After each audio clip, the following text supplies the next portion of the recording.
Welcome करता हूँ आपको आपके अपने चैनल AMR सर्विसेज में। तो फ्रेंड्स, आज की जो मेरी इस वीडियो में आपको बहुत देर बाद सेक्शन सी जो है ना, इसकी रीडिंग जो है ये आपको साथ कवर करूँगा। तो सबसे पहले रीडिंग के ऊपर आ जाते हैं। तो रीडिंग के अंदर जो है सबसे पहली चीज़ वो कह रहा है कि guessing the meaning of words के जो मीनिंग है वो हमने गैस करने होते हैं थ्रू रीडिंग के ज़रिए। ठीक हो गया।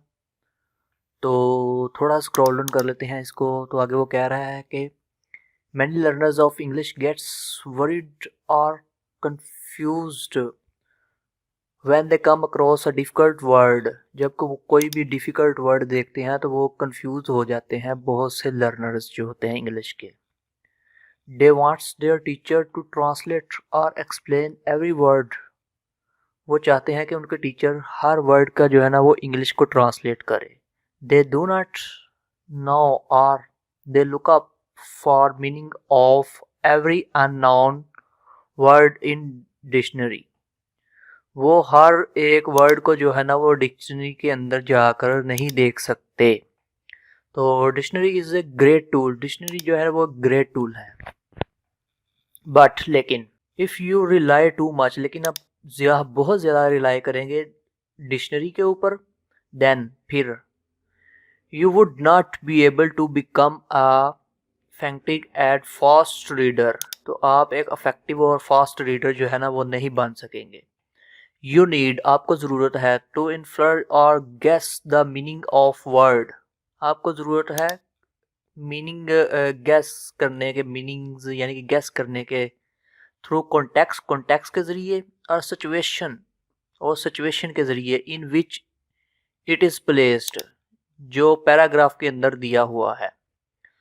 The meaning of many unknown words can be effective or guessed from the context or passages of the paragraph। तो फ्रेंड्स, वो यही बात कहने की कोशिश कर रहे हैं कि बहुत ज़्यादा चीज़ों के जो मीनिंग्स होते हैं वो कॉन्टेक्स्ट के अंदर होते हैं। जिससे आप कॉन्टेक्स्ट पढ़ते हैं तो वो आपको जो समझ में आ जाते हैं। लेकिन अगर आप यही चीज़ें डिक्शनरी के अंदर ढूंढेंगे, डिक्शनरी के अंदर उसका मतलब कोई और होगा और यहाँ पर उसका कोई मतलब और होगा। तो फ्रेंड्स, इसको आगे देख लेते हैं जी। ये कह रहा है it is very important to learn how to guess the meaning of unknown words. ये बहुत आपके लिए अहम है कि आपने कैसे लर्न करना है, गैस करना है मीनिंग ऑफ अननोन वर्ड्स। नामालूम जो वर्ड्स होते हैं इनके मीनिंग को गैस करना। व्हेन यू रीड, जब आप रीड कर रहे हो। इफ़ यू डू नॉट, अगर आप नहीं कर सकते, your reading will be slow, आपकी रीडिंग जो है ये बहुत स्लो हो जाएगी एंड डिफ़िकल्ट और मुश्किल हो जाएगी। And you may be so worried about the meaning of individual words that you may miss the journal meaning of the paragraph or the passage that you are reading। तो यही बात कहने की कोशिश कर रहा है कि अगर आप इस तरह से नहीं करेंगे या आपकी रीडिंग इस तरह से नहीं होगी तो जो है ना वो आपके लिए मुश्किल और डिफ़िकल्टीज जो है ना वो बढ़ जाएंगी। आगे देख लेते हैं जी। Let us do some exercise that will help you learn to guess words meaning. एक एक्सरसाइज वो कह रहा है कि कर लेते हैं जिसके ज़रिए आप शायद कॉन्टेक्स्ट के ज़रिए जो है ना वो मीनिंग ढूंढने में आपकी जो है ना वो आसानी पैदा हो सके। The following is a newspaper reporter. जो नीचे दिए गए पैराग्राफ है वो एक न्यूज़पेपर रिपोर्टर है। This reporter contain a number of words printed in italic. Italic के अंदर कुछ नंबर उन्होंने लिखे हुए हैं, यानी कि वर्ड लिखे हुए हैं। Which you might not now read it carefully, जो आपने बड़े ध्यान से जो है ना वो पढ़ने हैं। And see if you can guess the meaning of those words from the context और पैसिवाइज। तो स्क्रॉल डाउन कर लेते हैं, चेक करते हैं क्या इन्होंने हमारे लिए रखा हुआ है। तो ये फ्रेंड्स जो है ये पैराग्राफ दिया हुआ है। तो इस पैराग्राफ को बड़े ही गौर से जो है ना वो पढ़ने की ज़रूरत है। तो मैं पढ़ लेता हूँ ये पैराग्राफ, जिसके अंदर रिपोर्टर ने लिखा हुआ है ए पुलिस स्पोकमैन, यानी कि एक पुलिस का जो होता है वो नुमाइंदा जिसको हम बोल रहे हैं। स्पोकमैन का मतलब होता है नुमाइंदा। पुलिस स्पोकमैन अब ये स्पोकमैन जो है ये इटैलिक यानी कि थोड़ा सा टेढ़ा जो है ना ये लिखा हुआ है, उसकी वजह यही है कि ये इस का मतलब जो है ना वो समझाना चाहता है या इसको हाईलाइट किया हुआ है। टोल्ड रिपोर्टर, रिपोर्टर को बताता है डैट एन अनडिफाइंडेड, अनडिफाइंडेड यानी कि गैर मालूम अफराद, नामालूम अफराद जिसको हम बोल लेते हैं, वो हो गया unidentified. Unidentified man had knife six foreigners, foreigner मतलब जो होते हैं बैरून मुल्क रहायशी residential, in the back her yesterday, उनकी बैक के अंदर जो है ना इन्होंने खंजर मारा। उसके बाद द विक्टम, विक्टम मतलब विक्टम मतलब आप यही कह लें कि विक्टम जो गवाह होते हैं, चश्मदीद गवाह, वर ओनली साइड इंजर्ड, जो विक्टम है वो साइड से इंजर्ड हो गया। एक्स्ट्रा यूनिफॉर्म एंड प्लेथिनियम others police have been delighted in various residential area, victim residential area and tourist spot to track down the man। Extra uniform person और गैर सादा अल्फाज, सादा वर्दी के अंदर जो पुलिस होती है उसको जो है ना वो विक्टिम के रेजिडेंशियल के आसपास और टूरिस्ट स्पॉट के ऊपर जो है ना वो तैनात कर दिया गया है, ताकि जो मुजरिम है वो गिरफ्तार किया जा सके या उसको ट्रैक किया जा सके। आई विटनेस, आई विटनेस मतलब आंखों से जिसने देखा हो, जिस बंदे ने, वो वाला witness.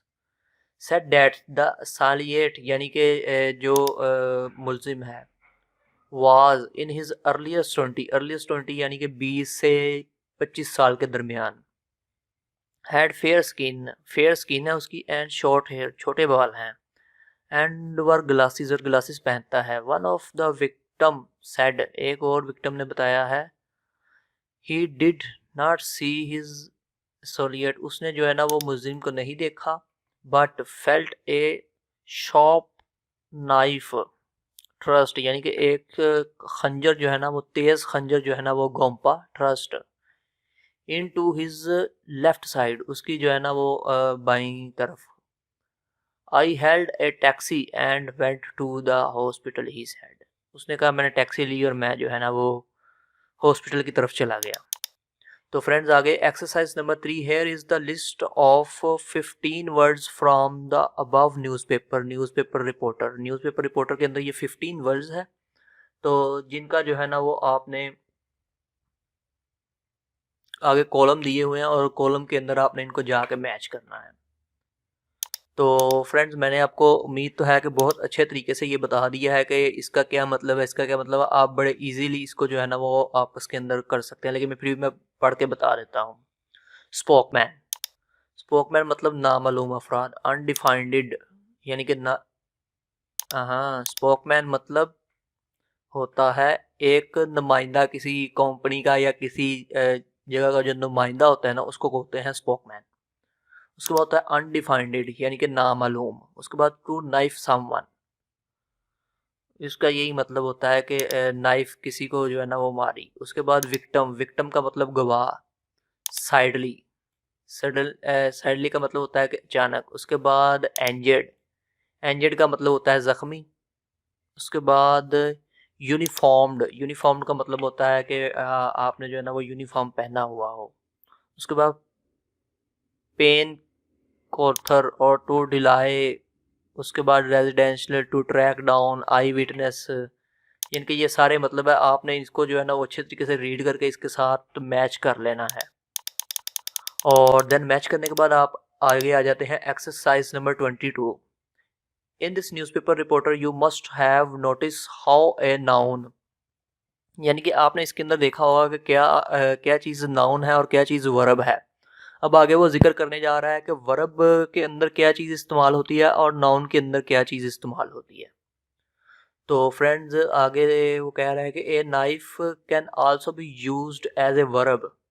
Now here are some more sentence, in each sentence there is one word written in bold. Bold के अंदर जो आगे वर्ड लिखा होगा वो जो है ना वो वर्ब के अंदर इस्तेमाल हुआ है, और आपने इसको देखना है कि ये किस तरह से इस्तेमाल हुआ है और इसका मीनिंग आपने गैस करना है।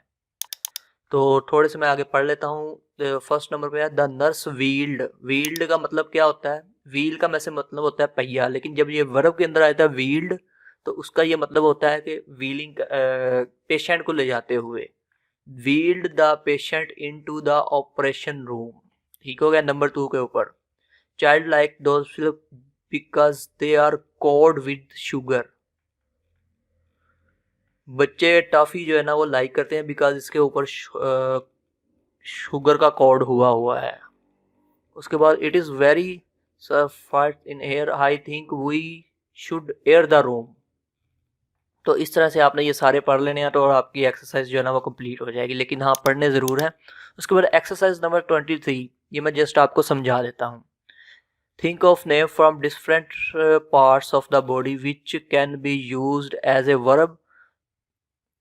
कुछ आपने बॉडी के जो है ना वो पार्ट अपने जहन के अंदर रखने हैं जो कि यूज़ हो as a verb, well noun as a noun, और जो नाउन भी बाद में यूज़ हो, जिसकी वो एक एग्जाम्पल दे रहा है। इसके अंदर वो लिखा हुआ है कि पहले फर्स्ट नंबर के ऊपर है noun, he has a big head. ठीक हो गया। उसका सर बहुत बड़ा है या वो एक बहुत बड़ा सर रखता है, ये हो गया एज ए नाउन। तो उसके बाद आगे आ जाता है कि ही हैड्स ए लार्ज कंपनी, ये वर्ब के अंदर आ जाता है, यानी कि वो एक लार्ज कंपनी को हेड करता है। अब ये दोनों मिलते जुलते आ गए ना बॉडी पार्ट्स के। तो इस तरह से वो कह रहा है कि आपने कोई से जो है ना वो सोचने हैं अपने जहन के अंदर। तो उसके बाद आगे आ जाता है ये एक अगली न्यूज़ रिपोर्ट है जिसको हम जो है ना वो ये अगली वीडियो के अंदर डिफाइन करेंगे। तो दीजिए अमर को इजाज़त, मिलते हैं।